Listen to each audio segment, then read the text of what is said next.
Jennifer Sativi, nos invités nous ont déjà rejoints autour de cette table. Je vous laisse les faire découvrir. Voilà, ils sont déjà installés et nous parlons, comme vous l'avez si bien annoncé, de la crise de confiance dans les affaires, un frein à l'entrepreneuriat.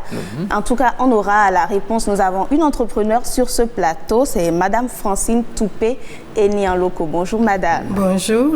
Merci d'avoir accepté notre invitation. C'est un plaisir. Nous sommes sûrs que vous aurez beaucoup à dire. Peut-être que vous avez été anarqué. Ah ouais. C'est très sûr.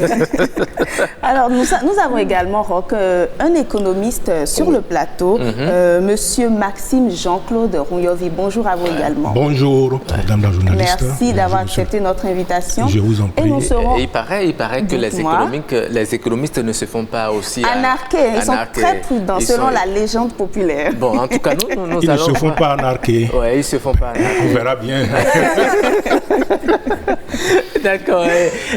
Et au téléphone, nous avons un juriste. Il s'agit de Monsieur Gilbert Vissi-Enon. Oui. Il va nous dire un peu ce que la loi prévoit dans ces cas-là.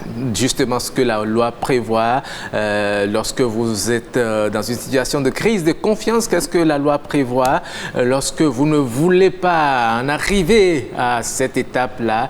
Quelles sont les dispositions légales qui vous permettent d'avoir un contrat avec votre employé? Eh bien, il va nous entretenir sur ces différentes questions. Déjà, Madame Francine Toupé Enian-Loko, vous êtes entrepreneur. Vous nous disiez dans les couloirs que vous êtes aussi fait anarquer. Alors, beaucoup de plaintes, beaucoup hésitent et aujourd'hui à entreprendre quelque chose alors que c'est le rêve, le souhait de presque tout le monde. Il faut créer une entreprise, soit pour joindre les deux bouts ou pour préparer sa retraite. Mais lorsqu'on entend tout ce qui se fait, tout ce dont les gens sont victimes, on hésite. Est-ce que vous, aujourd'hui, vous comptez toujours aller à l'entrepreneuriat ou bien vous hésitez aussi? Bon, merci beaucoup. Je dirais que j'irai à l'entrepreneuriat. Quand on se brûle, on apprend, on tire des leçons et après, maintenant, on prend ses dispositions. Alors, je vais déjà vous raconter une histoire. Avec plaisir. Et donc, après cela, nous allons pouvoir déduire tout ce que vous voulez. Il y a 5 ans, je dirais, j'ai créé une entreprise, Francine Fashion House. Et donc, c'est une entreprise de mode, stylisme et accessoires. D'accord. Après, nous allons passer à la direction. Vous allez payer. Non, de toute façon, je l'ai fermée l'année dernière. Donc, il n'y a aucun souci. Ah, donc ça n'existe plus? Ça n'existe plus. Ah, d'accord, allez-y. Et donc, j'ai engagé une gérante parce que moi-même étant au four et au moulin, j'ai engagé une gérante pour s'en occuper. Il faut avouer que celle-là, je lui ai mis toute ma confiance. Parce que c'est venu par le biais d'une amie à moi. Donc, je me suis dit, celle-là ne peut pas me trahir ni me faire quoi que ce soit. Et donc, quand elle est venue et tout, il arrive des moments où, par exemple, vous avez vu votre tenue que vous avez portée, on peut faire différents modèles. Bien sûr. Mais si un client vient, il voudrait un autre modèle carrément. Voilà que n'étant pas totalement sur place, je délègue la fonction, n'est-ce pas? C'est à tel endroit on achète le tissu, c'est à tel autre, il faut aller voir telle personne pour coup. Donc, elle maîtrise tout le circuit. Et donc, qu'est-ce qu'elle a commencé à faire? Elle dupliquait les tenues. Donc, disons, si moi je commandais 2, elle en commandait 4. Ça veut dire qu'il y a 2 qui sont pour elle. Et cela a duré 1 an. Et à chaque fois, moi, je paye les charges et tout. Vous comprenez ce que c'est que les charges les impôts, du personnel et tout, et tout, et tout. Et du coup, j'étais obligée d'aller courir encore, puisque c'est sur fonds propres, pour travailler, donner des cours dans des universités, trouver des fonds encore pour injecter. Et quand vous venez pour faire le point, ça ne veut pas dire que je ne viens pas tous les soirs, je viens pour faire le point, mais on dit, mais aujourd'hui on n'a pas vendu, etc. Alors que on vendait. Moi, j'ai le fichier Excel, tout ce qu'on nous a recommandé en tant que gestionnaire. Et qu'est-ce on dit 100 jours pour le voleur, 1 jour pour le propriétaire. Je n'ai pas su qu'on me volait. Quand je suis présent, on vend. Moi, je fais la pub, je mets tout ce qu'on veut dedans pour que ça marche. Mais c'était pour la poche de ma gérante, je ne savais pas. Et il y a un ami qui, j'ai fait la publicité, il est passé, disons, la veille, il a acheté 2 polos. Ça fait 20 000 francs. Et il s'attendait à ce que, en venant, je puisse dire « Ah, merci beaucoup d'être passé, etc. » Il n'a rien entendu. Il m'envoie un message pour dire « Présidente, je suis venu à ta boutique, j'ai acheté 2 polos, mais tu n'as rien dit à ce moment-là, voilà, même pas de remerciement. » Alors que le jour-là, j'étais passé à la boutique, on a fait le point, tout était là et il n'y avait pas de vente. De recettes, oui. De recettes. Donc, j'étais surprise. Je dis, mais comment cela se peut? Et finalement, je lui dis, envoie-moi la photo de l'article que tu as acheté. Il m'a envoyé, mais je reviens dans ma boutique. Puis je suis revenue demander. Vous avez revu l'article dans la boutique? C'est là, dans le rayon, en bonne position. Oui. Et donc, moi, je suis perplexe. Dans mon stock, il reste un de chaque. Donc, si je vendais, il n'y a plus rien dans ce rayon concernant cet article. Mais les articles sont là. Comment vous l'expliquer? Je demande maintenant à la gérante, est-ce que telle personne n'est pas venue acheter? Donc, elle était un peu... Ça fait 2 jours après, elle était un peu sûre. Elle appelle le nom. Elle appelle, elle regarde vers le haut. Elle appelle, mais moi j'étais déjà décontenancée parce que je me dis, ça fait 1 an que ça dure. Et donc finalement, elle dit, ouais, excusez-moi, et c'était un oubli. Oui, il est passé, il a acheté, les sous sont là. Mais je dis, mais je suis venue le soir là, j'ai fait le point. Mais vous aviez dit que vous n'avez rien vendu. Et au finish, elle a compris. Que j'ai compris. Voilà. Maintenant, pour finir, je dis, mais j'avais 2 seulement en stock. Elle dit non, que mon fichier Excel a menti, qu'il y en avait 4. Donc, non seulement j'ai eu les 20 000 francs, et j'ai encore 2 polos dans mon rayon. Donc, voilà un exemple patent.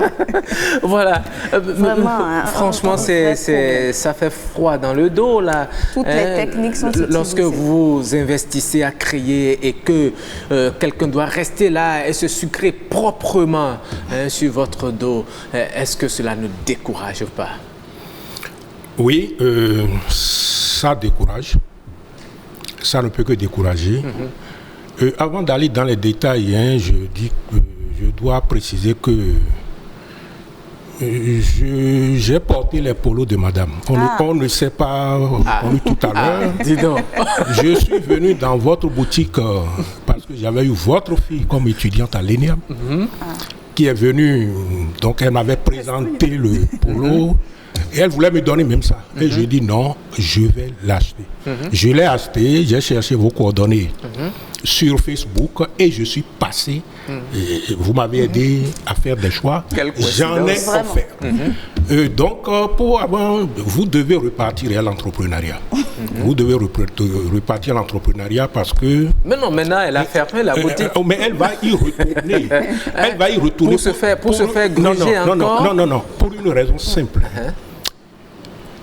Elle est dans son processus d'apprentissage. L'apprentissage, erreur, rectification. Là, elle vient de faire une expérience. Elle va tirer des leçons de cette expérience pour mieux rebondir. Parce que ce serait vraiment dommage que tout ce talent-là que j'ai découvert à travers ces produits, que j'en ai encore chez moi, que tout ce talent-là soit enfoui à cause... Mais vous savez, lorsque vous n'êtes pas physiquement présent, vous n'avez pas la possibilité. Mais vous ne pouvez pas être... Non. Vous ne pouvez pas. C'est le principe de l'âge. Peut-être qu'elle a fait un prêt pour lancer cette activité. C'est une relation d'agence. C'est une relation d'agence. La relation d'agence, c'est-à-dire qu'il y a le propriétaire, qu'on appelle le principal, qui va confier la gestion à quelqu'un d'autre qui est l'agent. Et l'agent va gérer pour le compte du principal. Maintenant, si l'agent si l'agent abuse de la confiance du principal, on va parler d'aléa moral. Ça, ce sont des phénomènes qui sont bien étudiés en management, qui sont bien étudiés en gestion. Une entreprise, vous êtes obligé de déléguer. Gérer une entreprise, c'est une action collective. La confiance est une variable centrale en management. On ne peut rien faire ça sans confiance. On ne peut rien faire. Maintenant, il faut prendre les dispositions. Quelles dispositions prendre?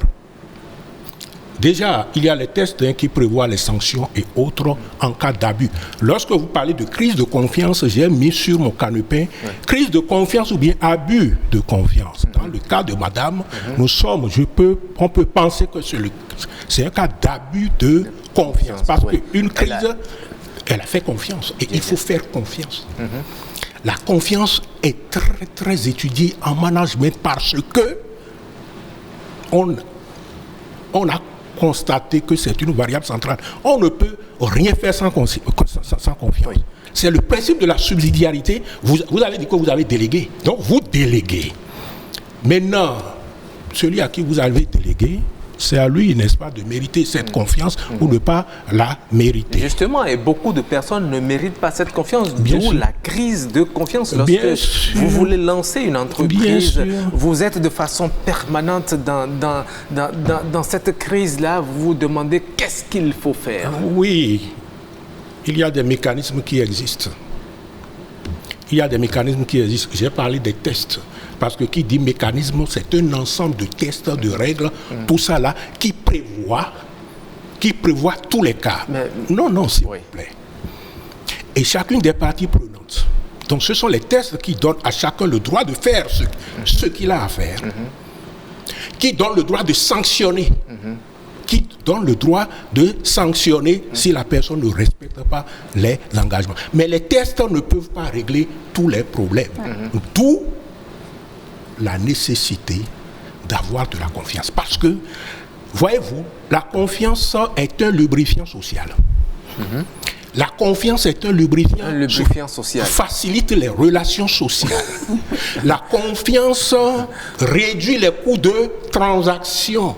Parce que si le propriétaire tout le temps doit tout vérifier, est-ce que non, il ne peut pas. Il ne peut pas.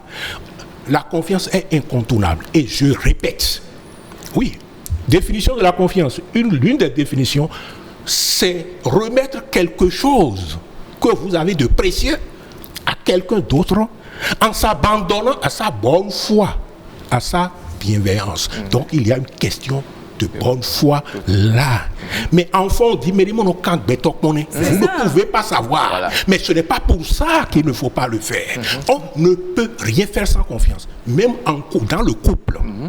Dans le couple. Tout à l'heure, justement, vous avez parlé d'apprentissage, d'un processus. Est-ce qu'on peut dire que cette étape est indispensable?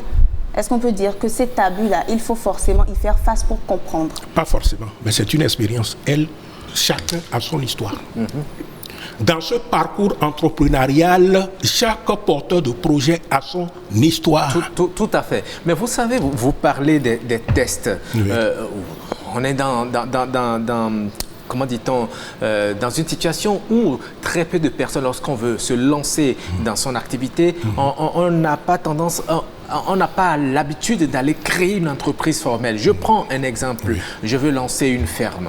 Je veux créer une boutique, par exemple. Je n'ai pas besoin d'aller formaliser. Mais vous pensez que je peux appliquer à cette unité de production que je viens de créer des tests pour dire celui que je vais recruter, il faut qu'il y ait tel contrat et que j'aille enregistrer le contrat au domaine, etc. Est-ce qu'on ne se crée pas soi-même de problèmes en voulant justement se protéger? Je ne suis pas un juriste, mais vous pouvez signer un contrat sans aller devant les instances. Dès lors que la personne signe, ça veut dire qu'elle adhère à ce qui se trouve dans le document. À ce qui se trouve dans le document. Maintenant, non, je dis... Madame n'est pas d'accord. Non. Je dis la personne y adhère. Théoriquement. Voilà, théoriquement. Oui, théoriquement. Même les tests qui sont passés devant le notaire, tout ça, les gens ne respectent pas. Non, pas du tout. On en a déjà vu qui ramassent tout, qui prennent la caisse et qui s'en vont. Donc, une fois encore, je dis, il faut les tests. Mais les tests ne nous protègent pas. Les tests ne nous protègent pas donc de ces phénomènes, de ces surprises. Les tests ne nous protègent pas. Voyez-vous, en management, on dit, quels que soient les tests que vous éditez, quelles que soient les règles que vous établissez, les acteurs ont toujours la possibilité de contourner ces tests-là. Ouais. Les règles, Michel Crozier et Ehrenberg, l'acteur et le système. Et lui-même, il dit, diriger les hommes, c'est un problème. Voilà. Parce que, quels que soient les tests, il va déployer toutes les stratégies pour les contourner. Très bien. Avant de revenir à vous, madame, nous allons rapidement écouter ce que les compatriotes pensent de cette situation. Nous leur avons tendu notre micro, écoutons-les. Nous, les entrepreneurs, on a beaucoup de difficultés pour développer nos business parce que les gens ont déjà reçu tellement de chocs et quand on leur propose de business aujourd'hui, ils sont méfiants. C'est la mauvaise foi. Il y a aussi la faim dedans parce que si la personne n'a pas 5 000 et tu lui as remis 20 000 ou bien 30 000, 50 000 pour démarrer un business, il peut d'abord penser à sa femme, ses enfants, sa famille d'abord, dans ton argent. Vous voulez faire quelque chose, tu ne peux pas faire ça seul. Il faudrait que tu le fasses avec quelqu'un.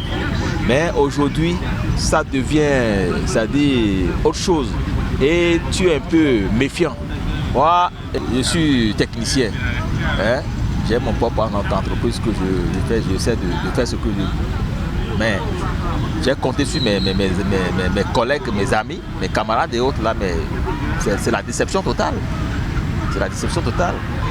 Celui à qui tu confies une tâche et après c'est autre chose, soit il part derrière toi, et c'est pour aller voir tes clients là et dites autre chose là pour prendre de l'argent et après c'est toi qui subis tout ça là, tu vois que c'est pas bien. Formel surtout qui nous amène sur ce terrain de dupe. Supposons, vous voulez investir dans l'immobilier, vous êtes à l'étranger du diaspora, vous voulez investir dans l'immobilier, il ne faudrait pas passer par le canal d'un frère ou d'un truc, mais il faut aller directement aux structures, c'est-à-dire il doit une structure officielle du moins, pour pouvoir te faire écouter, te faire entendre. Il y a les cabinets. La base couche qui n'est pas vraiment initiée, il faut que les communes à la base, c'est-à-dire initient ces gens de trucs pour pouvoir les informer et les corriger, parce qu'il y a trop de naïfs. Aujourd'hui, nous sommes dans un monde où il y a véritablement une crise de confiance. Vous voyez, il y a des gens qui sont à l'extérieur et puis, bon, ayant des moyens, n'étant pas sur place ici, ils décident de confier certains projets à des amis, même à leurs propres frères. Mais la plupart du temps, quand ils reviennent, c'est la déception totale. Donc, à mon avis, en toute sincérité, cela constitue un énorme frein. Pourquoi? Parce que seul vous ne pouvez pas tout faire. Vous avez besoin des autres. Peut-être pour atteindre cela, il y en a qui vont jusqu'à collaborer uniquement avec leurs propres enfants. Créer une société de famille, une société familiale. Et je crois même que ce sont ces genres de sociétés qui durent même plus dans le temps. C'est à cette tendance-là qu'on est en train de tendre vers, malheureusement. C'est une sensibilisation totale. Sans ça, les gens ne peuvent pas faire cela. Et leur dire réellement, c'est-à-dire ce que ça peut causer pour la société dans laquelle nous vivons, que si on va chaque jour avec ces pratiques-là, que ça ne peut pas aller de l'avant, peut pas. Les jeunes, c'est-à-dire nous, on a déjà une âge donné, mais nos enfants que nous avons aujourd'hui là, si ça continue comme ça là, ils ne vont pas évoluer. Voilà, assez de réactions. Hein. Madame Francine Toupé-Enialoko, qu'est-ce que vous dites des réactions que vous avez suivies tout à l'heure? Je suis entièrement d'accord avec eux. Parce qu'on dit, quand le serpent te mord, et puis tu vois le ver de terre, eh ben, tu tiques d'abord avant de pouvoir dire, bon, oh là, c'est pas un serpent.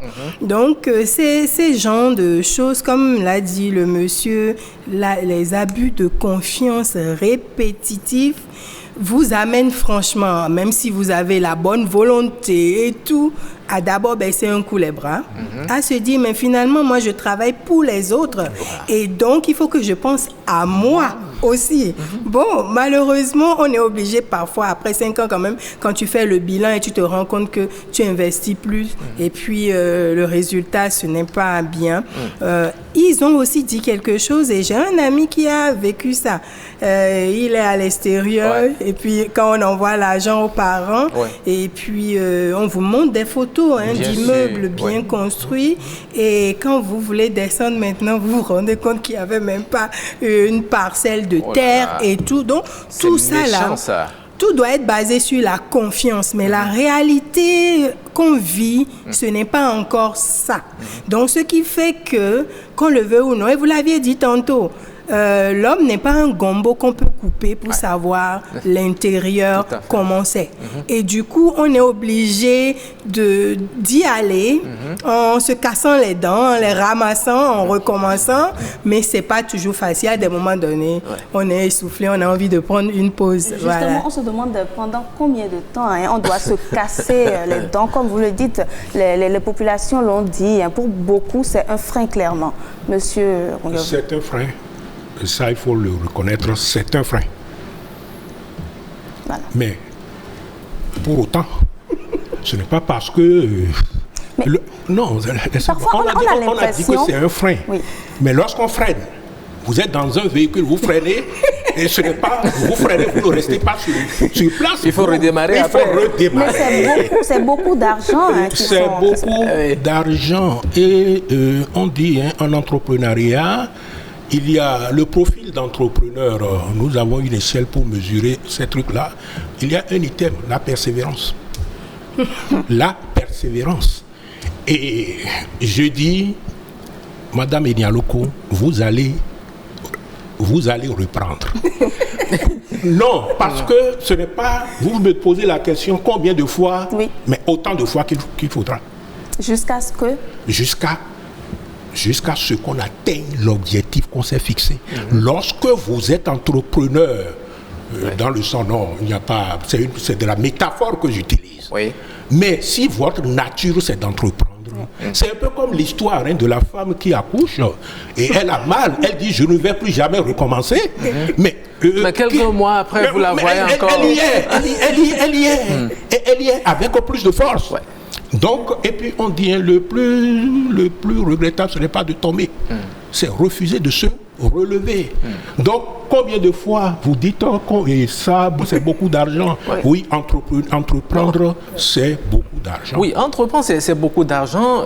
Et comme nous le disions, beaucoup initient ces projets, peut-être pour leur vieux jour, ou bien pour pouvoir faire face à leurs charges. Vous savez, quand les enfants grandissent, les charges deviennent nombreuses. Le salaire n'étant pas suffisant, il faut avoir une activité secondaire à côté. Mais de plus en plus, les gens disent, c'est pas la peine de s'y lancer. Il faut mieux attendre, il vaut mieux attendre l'admission à la retraite avant de s'y lancer et pouvoir rester là. Est-ce que même la présence au sein de l'entreprise est une garantie Pas du tout. Non, pas une garantie. Pas du tout.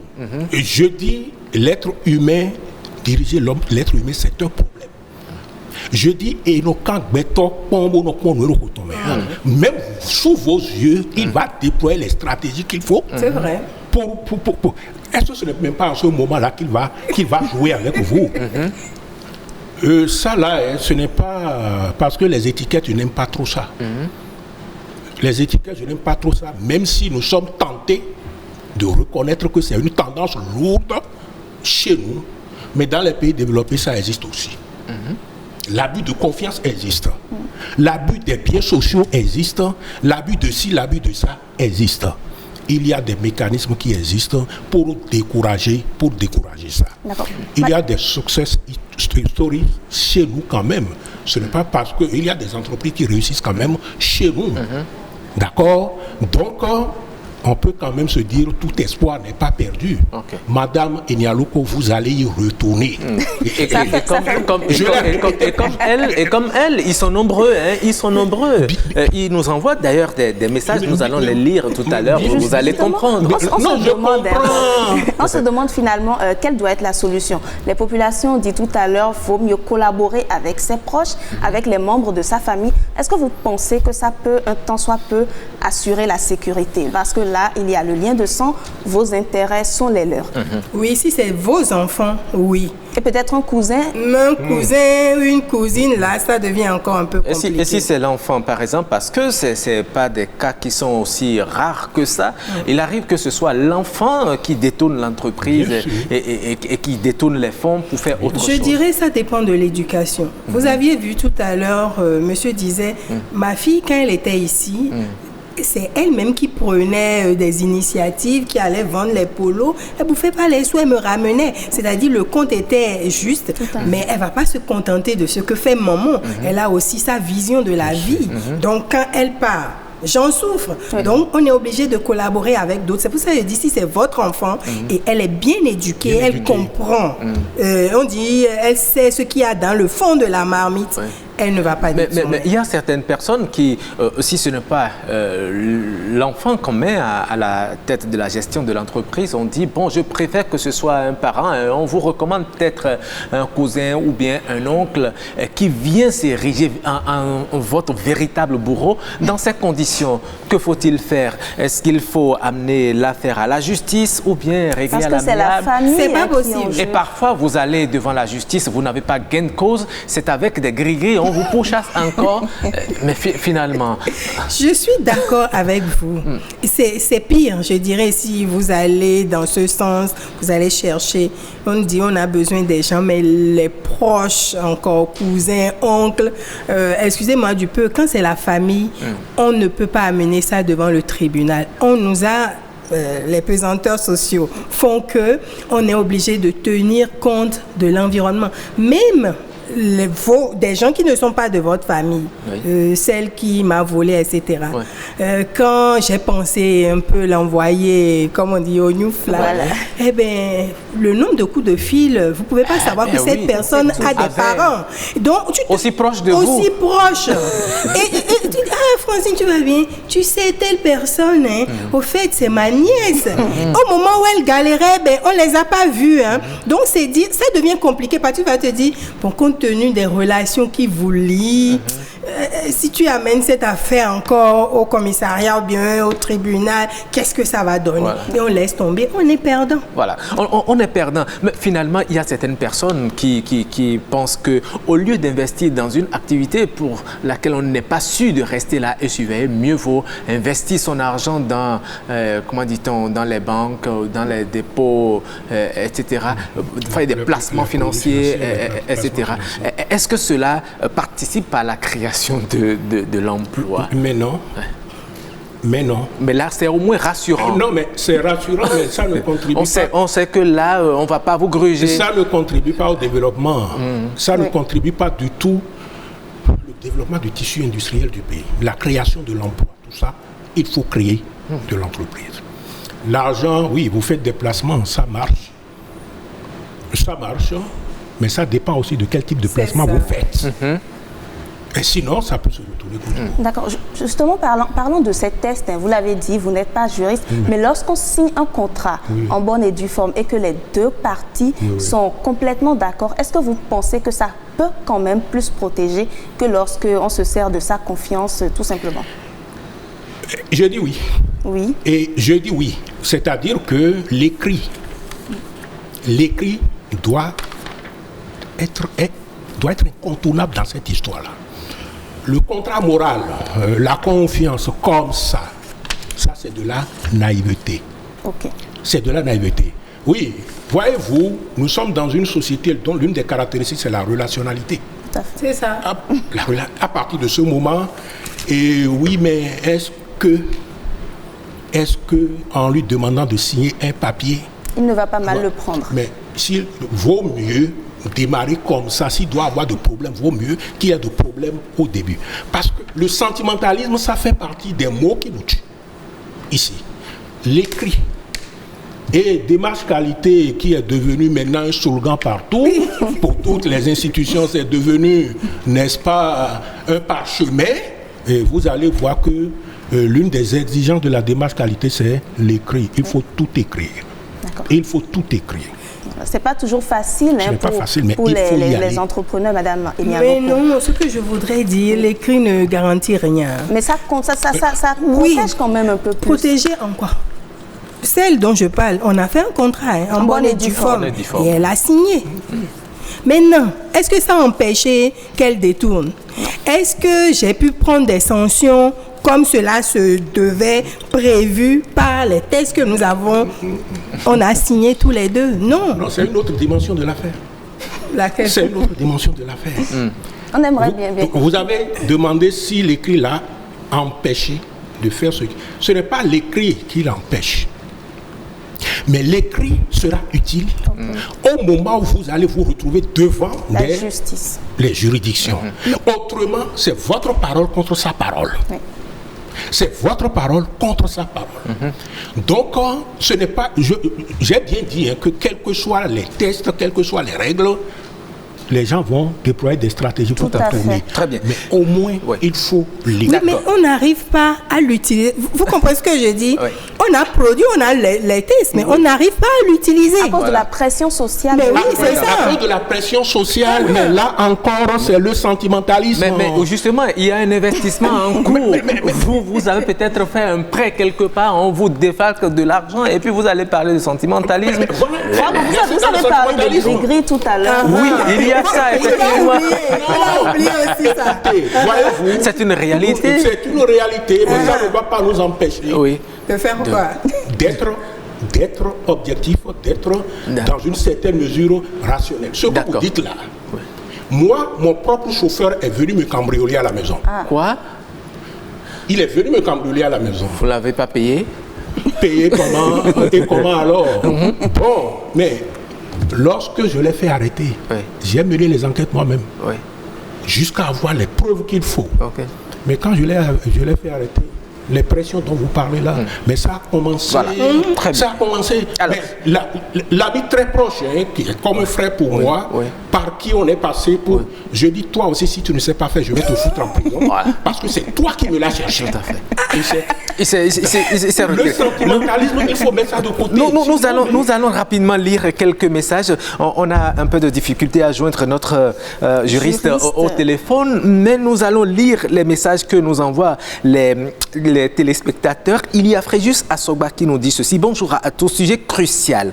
On dit souvent qu'il faut avoir plusieurs cordes à son arc, donc nécessaire d'entreprendre. Mais là où le problème se pose, c'est quand tu ne peux y être physiquement pour y consacrer tout ton temps. Quelles que soient les précautions que tu prends, ceux que tu as embauchés pour t'aider font preuve d'ingéniosité pour t'avoir. Tenez, pour ceux qui font l'élevage des volailles, ils cassent les œufs qu'ils mettent dans des bidons ou des bouteilles d'eau minérale qu'ils vont vendre à nos frères guinéens communément appelés Diallo. Un autre exemple dans le secteur du transport, déjà dès le premier jour, dès le premier voyage, les conducteurs vident à moitié le réservoir la nuit après que toi, propriétaire, tu aies fait le plein. Conséquence, sur un voyage, la carburation est déjà biaisée et donc multipliée par le nombre de voyages sur une période, ils t'ont déjà fait la fête. Bien sûr que cela constitue un frein à l'entrepreneuriat, c'est d'ailleurs pour ça que beaucoup optent plus pour les placements financiers, pas au niveau des banques primaires. Quand tu n'y es pas physiquement, personnellement, je n'y encourage pas, car quels que soient les garde-fous que tu mets, ils te prennent toujours à contre-pied. Voilà, un autre message, je crois que le sujet est le bienvenu. Il n'est pas utile de monter une affaire secondaire lorsqu'on n'y est pas soi-même. Il m'est arrivé de confier la gestion d'une petite boutique de vente de mèches. Les chiffres d'affaires ont drastiquement chuté. Les mèches étaient toujours là le soir à la sortie du bureau. Voilà, c'est le même cas apparemment. La gérante me dit toujours qu'elle n'a pas vendu jusqu'au jour où une collègue voulant faire la même coiffure que moi s'est rendue à ma boutique sur mes conseils pour acheter les mêmes mèches. On lui a vendu les mèches, mais le soir, on me dit qu'on n'a rien vendu. Je vérifie, les mèches sont effectivement là. De fil en aiguille, je découvre que la gérante s'arrange à remplacer les mèches vendues par d'autres qu'elle se procurait rapidement avant la fin de la journée. Mais moi, je payais les loyers et l'électricité et elle se remplissait les poches. Si vous ne pouvez pas gérer vous-même votre entreprise, abstenez-vous. Traumatisé par cette expérience, j'attends ma retraite pour commencer une autre activité. Beaucoup d'entre nous sommes dans cette situation. Malheureusement, ça décourage l'entrepreneuriat. On aurait cru qu'elles se sont passées le mot. Hein, oui. Et ils ont dit même, voilà un autre exemple, même chose pour les gérants de boissons. Oui, ils ont dit même chose pour les gérants de boissons. Finalement, n'est-ce pas, de ces erreurs que l'on apprend, il y a un autre téléspectateur qui dit, entre deux mots, il faut choisir le moindre. À force de recommencer, tu risques d'y laisser toute ton économie. Et un autre vient pour dire, mes chats échaudés craignent l'eau froide. On ne peut pas s'amuser à investir pour que d'autres en jouissent à vos dépens. Voilà, on a vraiment l'impression qu'on enrichit d'autres personnes. Oui, c'est ça. Parce que moi, j'ai tenu 5 ans. 5 ans, mais là, je suis fatiguée. Vous allez retourner. Elle revient quand? Non, parce que... Non, mais il faut revoir, puisque vous êtes sur le plateau, parce que beaucoup de personnes sont victimes. Il y a un exemple qu'on m'a conté la fois dernière, c'est un monsieur qui a voulu faire de l'élevage de bovins. Pendant 10 ans, il n'a eu que 6 veaux. Le monsieur, excusez, qu'il a engagé, mais écoutez, il a créé son troupeau ailleurs. Il a fallu qu'il amène l'affaire devant la justice. Et puis qu'il recrute quelqu'un d'autre. Et puis en 6 mois, il s'est retrouvé déjà avec 13 veaux. Mais il l'avait déjà perdu. Il l'avait perdu pendant 10 ans. On a l'impression, Madame Ignolo, qu'en fait, on enrichit d'autres personnes. Exactement. Qui sont tranquillement chez eux. Vous travaillez, vous trouvez le financement et vous les sponsorisez. Et je vous dis que ce qui m'a poussé à fermer, je vais vous dire ça réellement. Oui. J'ai été donné cours dans une université privée. Oui. On m'a payé. Oui. Et je suis venue. Oui. J'ai payé le tailleur. C'est fini, j'ai dû compléter. Oui. Je me suis dit, mais attends, moi je vais m'égosiller là-bas et c'est pour venir partager l'argent. Bon, maintenant, finalement, nous n'avons plus qu'une minute pour finir. Le débat est tellement intéressant. Une minute pour finir. Oui, on n'a pas vu le temps passer. Très rapidement, en 30 secondes, puisque monsieur vous demande de reprendre, si vous devez reprendre maintenant, est-ce qu'il faut installer la technologie, etc., tout pour que vous puissiez, même de loin, avoir un regard sur tout ce qui se passe de l'autre côté, ou quelle stratégie faut-il mettre en place pour ne plus se faire gruger comme vous l'avez été? Oui, déjà, ce serait... Je suis en train de refaire la boutique chez moi. Et là, la technologie, tout serait mis en place, en tout cas, pour me permettre quand même d'avoir, au cas où je ne serais pas là. Les caméras, oui. Parce qu'avant, je n'avais pas du tout de caméra. Mais maintenant, avec la technologie, pareil que même quand tu es ailleurs, tu cliques et puis tu peux voir ce qui se passe chez toi. Par rapport à ça, il y a un autre message qui dit, pas toujours... Je te donne l'exemple d'un autre ami qui a mis en place dans un garage moderne et qui a placé des caméras de surveillance partout dans la maison, des tickets d'entrée, bref, tout le dispositif sécuritaire autour. Mais tu sais que le chef garage sort de l'atelier avec le scanner de la boîte et va faire ses affaires avec les clients de la boîte dehors. Bon, vous n'êtes pas sorti. On n'est pas sorti. On va alors continuer la réflexion. Alors, monsieur Rouillot. Voyez-vous, toute solution a ses faiblesses. C'est vrai. Toute option pour faire face donc à ce fléau-là, à ses faiblesses. Oui. Et il faut continuer de chercher la solution. On ne l'a pas encore trouvé. On ne l'a pas encore trouvé. Bon, maintenant, les cas qu'on cite là, est-ce que ce n'est pas surtout des entreprises individuelles des entreprises individuelles. Oui, certainement. Même quand vous mettez en groupe, c'est déjà un problème là, encore. il y a tout un processus qu'on peut expliquer de ce côté-là pour pouvoir amortir les chocs. Nous allons réserver un autre sujet, une autre émission à ce sujet-là. Mais on ne peut pas baisser les bras. Voyez-vous, donc ce n'est même pas une affaire de crise de confiance. Nous sommes dans une société de méfiance. Oui. On est dans une société de méfiance et ce sont les comportements qui nous amènent là. Voilà.